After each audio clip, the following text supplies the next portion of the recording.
Come on. Well, yeah, we're rolling here. Don't you all hear it out there in the world? I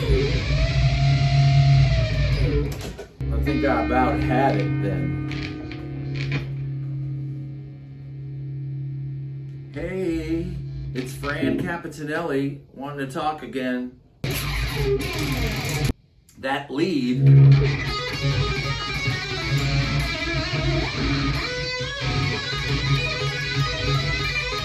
is supposed to be just crammed in there. Bang your head.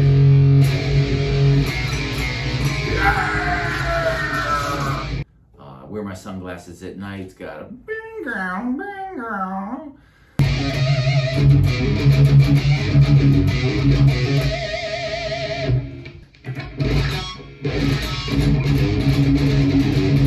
I hope y'all are all right with that.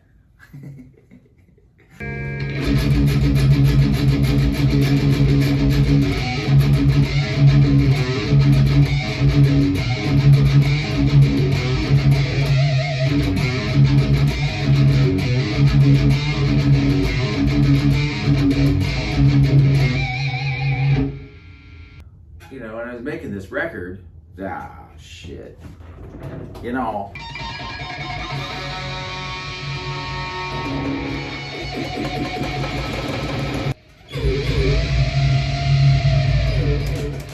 What? Hey. How's it going? It's Fran. Want to talk about some more stuff about this record. I got another song. But I'm almost done. I'm almost run out of things to talk about. We've touched on all the songs on this record that I just put out, Totally Into the Sound, Tits for the Bee Gees. Today we're going to talk about Stayin Alive, the song, one of my favorites. Thanks guys for writing such a great song. And Andy Lincoln, here's what he looks like. What's up with this guy? I was like, oh, okay, this is the guy from The Walking Dead. And he's talking in a British accent. But when he's ordering coffee from me, he talks like, you know, he's from California or something. Moving on. This song, Stayin Alive.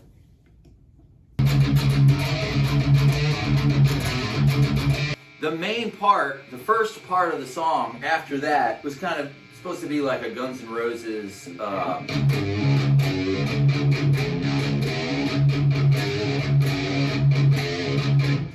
rip off.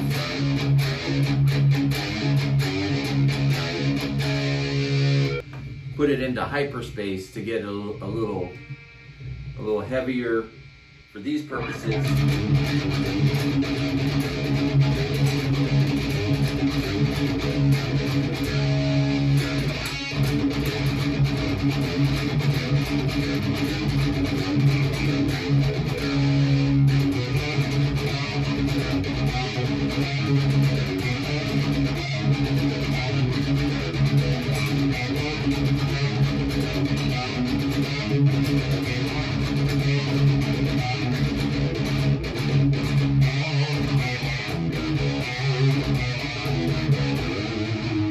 That part right there is another Aerosmith rocks.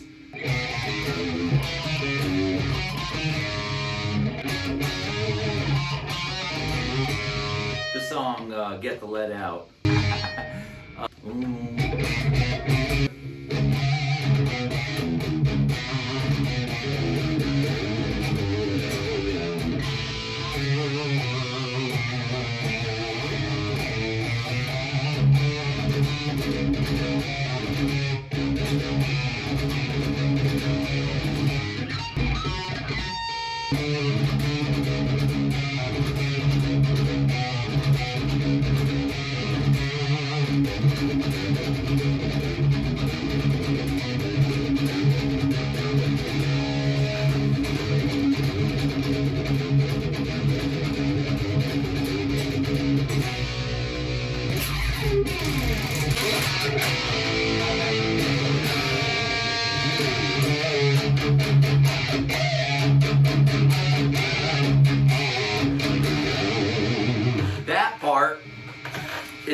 supposed to be like Unchained by Van Halen.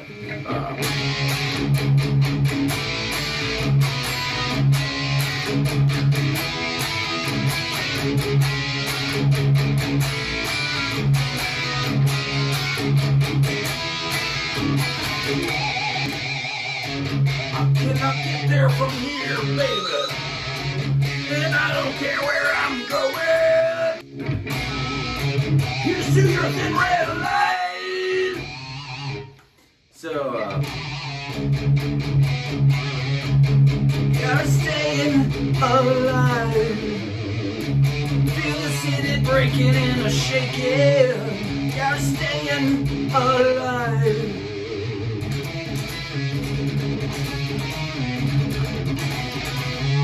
You're staying alive.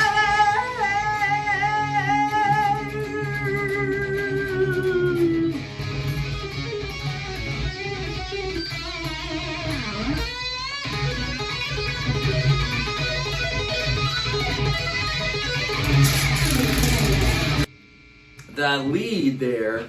Is this loud? I'm feeling like it should be louder.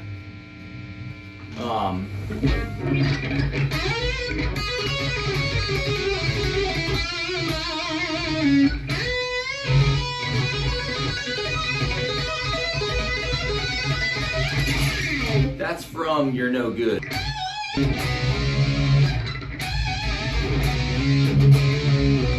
It's also from Bang Your Head, Mental Health.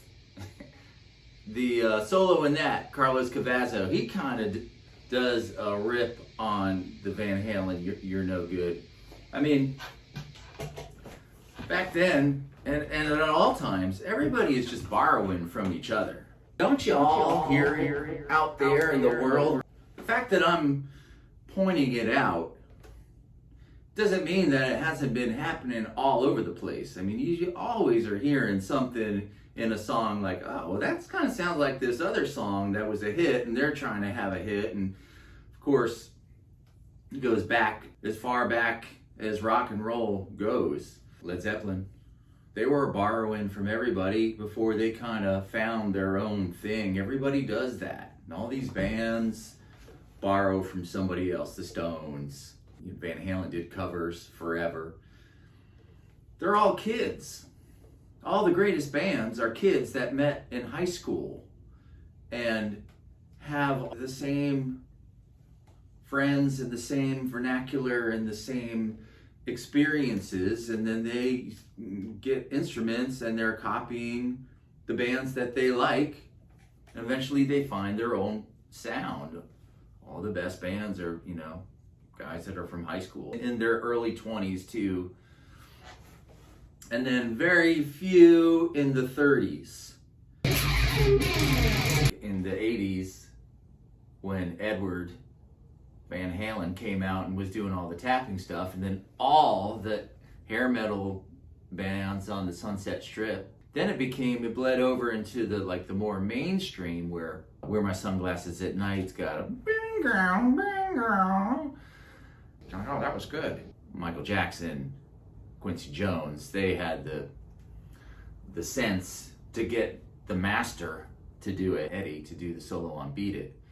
But there's all these other tapping solos in these mainstream songs, Lionel Richie songs, and they're just all over the place.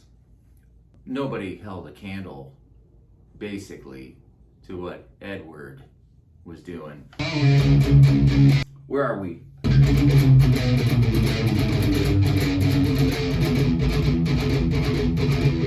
So that's the beginning of Mr. Brownstone, which is copying the Bo Diddley.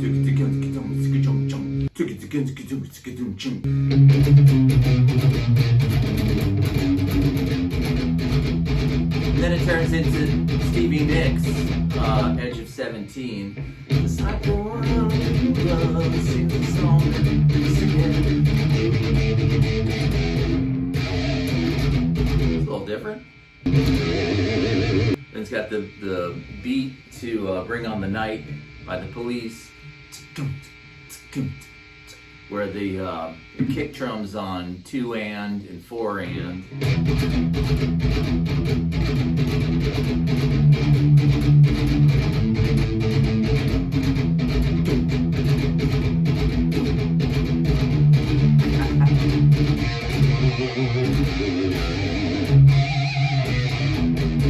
And there's some other like just kind of like candy guitar things in there and echoplex sounds. And there's another that's got the same Fight for Your Right to Party solo, which is Kerry King. Right. It's not Jeff Hanneman. I was wrong on the other video. It's Kerry King, but I guess I like that solo a lot because I put it in 2 songs. Before I started making this record, I was just dead in the water. I had nothing going on musically. I didn't feel like doing anything musically. I was devoid of creativity and inspiration. I had moved back to California, where I'm from, in 2010. I was there in 2010 and 11, and I finished up my tenure of playing with Butch Walker and the Black Widows, and I was just kind of like, what am I doing now? I was broke, completely broke across the board, owed everybody money, owed all my friends money, owed my family money, owned this house, it was being rented, and my tenants called one day and they were like, they were moving out. So I was like, well, there it is. I gotta go back to Atlanta and rescue my house. So I came back here, drove across country, brought all my stuff that I had with me back. There was no furniture in here, and I slept on the floor. And one night after I was back, like 3 days, my car got stolen from the car. And so then I had no car, and I had like $20 to eat for the next few days and no job. And I got offered my old job back at Aurora Coffee, which I'd already worked at for 10 years. I was like, gosh, am I gonna go back to the job that I already worked at for 10 years? But it was a good job, and it's great for musicians because it allowed us all to go on tour. It was flexible enough for us to leave and come back. And it had gotten to the point where I was leaving too much, and they couldn't hold my job for me. So when I left, I rode off into the sunset. I was going to do all these fun things, and now I was back and I was broke. And I had just done all this cool stuff. We had just been on David Letterman, and I was in this movie, Wanderlust, like that had premiered on the same weekend as David Letterman, and I had a song that was in a Guitar Center commercial for like the holiday weekend sale. Like all these cool things were going on, but I had nothing in the bank. And so I had to go back to my jobby job. And of course, everyone knew me because I'd worked there 10 years. So I had to walk the gauntlet of, you're back. You're back. What happened? Is everything okay? And I was like, yeah, everything's okay. I needed some money. So I worked and got out of debt, slowly but surely. But I wasn't doing anything musically. And right in the first year of me being back at the coffee shop, there was a customer. There was a guy coming in who I couldn't like get a read on him. There was something off about him. I couldn't put my finger on it, but he was a super nice guy. I didn't really think too much about it until later on one night after I'd seen him at the store. I saw him on television on a late night talk show. But he had a British accent all of a sudden. And I was like, wow, this guy, I know it's the same guy, but he talks like he's from California during the day, and at night he's got a British accent. Okay, he's an actor, and he's the lead guy on The Walking Dead. This guy, Andy Lincoln. Yeah, I got a mug. I'll tell you about the mug in a second. He's the plays Sheriff Rick on The Walking Dead. So as he is coming in every day and getting coffee on the way to work, I realized, like, okay, he's on his way to the set. The show films in Atlanta, it's set in Atlanta. And so he's in character when he comes in to get coffee, and he's like asking me, are you new here? You know, he asked me one day if I was new. I was like, yeah, well, I used to work here for 10 years. And he was like, oh, where'd you go? And I was on tour as a musician. And, oh, let me hear something. You have any music I can hear? So I brought something in the next day. I brought him the album. I put out Cave Talk. He took it and he came back an hour later and he had listened to the whole thing and knew all the song names and what each song was like, the vibe of it, and was giving me notes on everything, and it was all positive.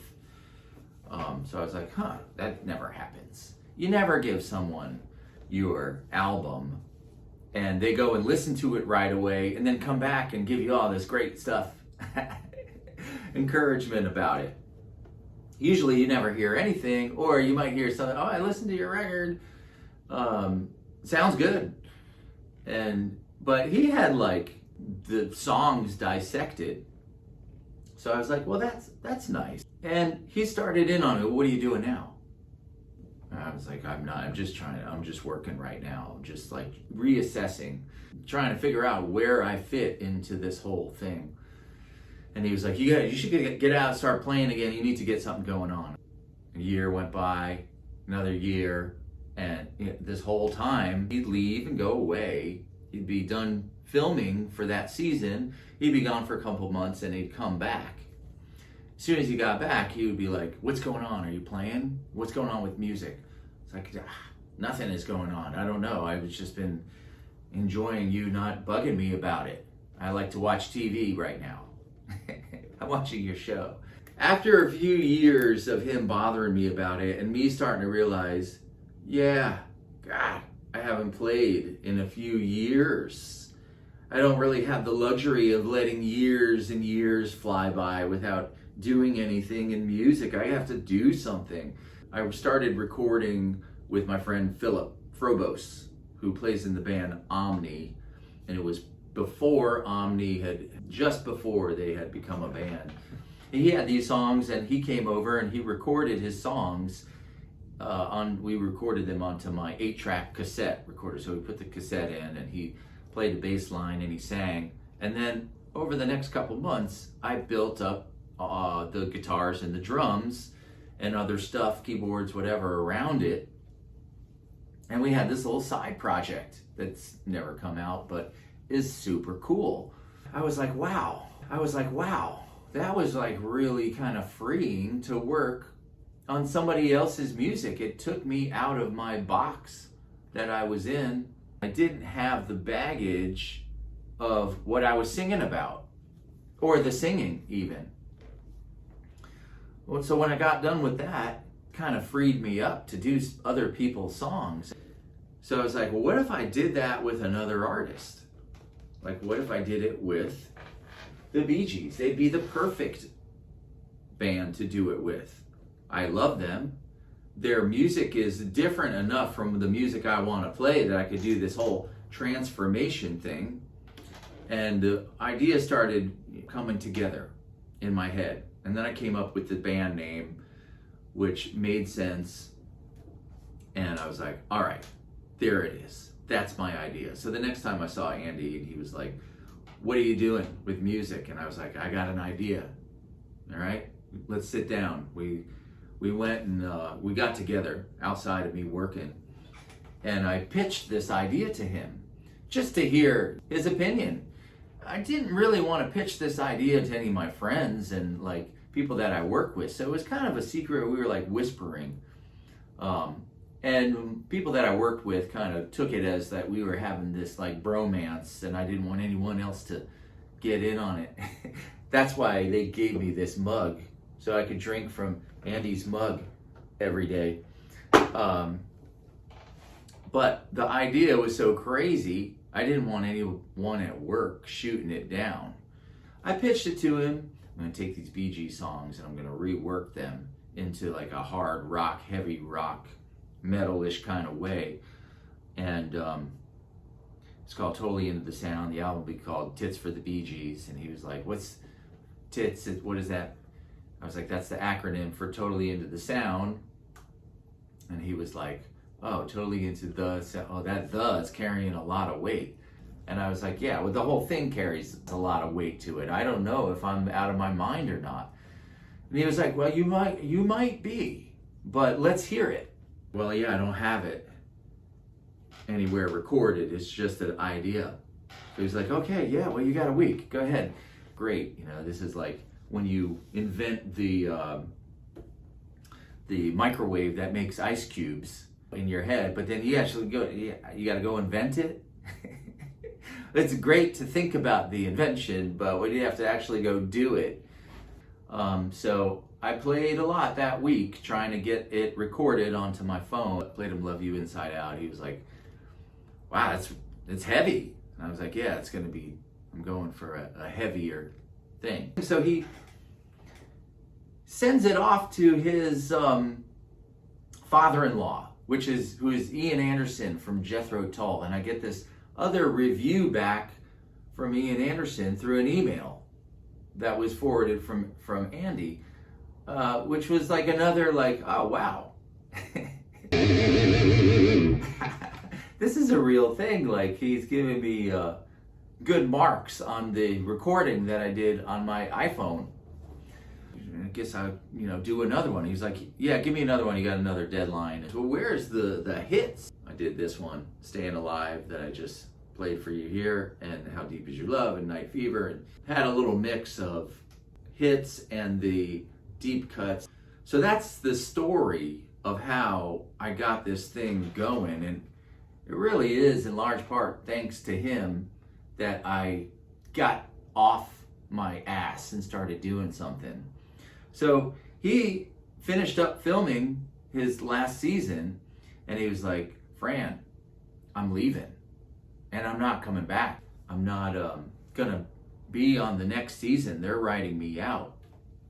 So this is it. When I leave, you're on your own. You gotta finish this record without me coaxing you. 5 years now had gone by since I had met him.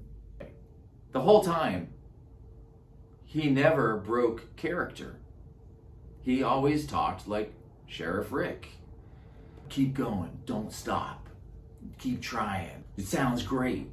So I walked him out to his car on the last day of saying, farewell, my friend. I'm probably not going to be seeing you. I don't know, maybe not ever. I already had his contact information because we were in touch already while he was living here.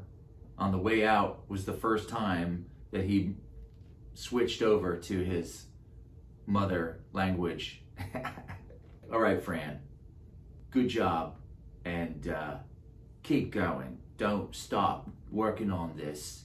You gotta keep it going. Let's get this thing finished. Whatever you need me to do, I'll help you. Whatever it is that'll please you, I'll do it. I got a kick out of that because the whole time he was Sheriff Rick, and then right at the end, he pulled the curtain back. TotallyIntoTheSound.com. Hit the like button, subscribe. See you next time.